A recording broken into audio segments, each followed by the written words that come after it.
Today we're talking about controlling Siri with head gestures. Yep, just a nod or a shake of your head, and Siri's got your back. Here's the guide to do this. All right, first things first. Make sure your AirPods Pro are connected to your iPhone. Once that's done, open the Settings app. You'll see your AirPods listed right at the top. Go ahead and tap on that.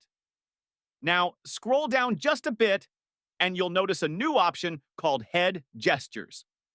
Pop in your AirPods if you haven't already because you're going to want to test these out. Let's enable the Head Gestures feature by turning on the toggle. So, how does this work?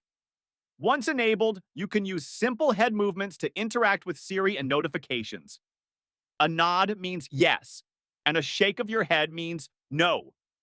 You can respond to notifications or even answer and decline calls without touching your phone. And don't worry, the gestures are subtle. You won't look like you're doing a headbanging concert in public. That's it. Once set up, whenever Siri reads a notification, just nod to respond or shake your head to cancel it. You can also control calls with a simple gesture. It's such a natural and easy way to interact with your device hands-free.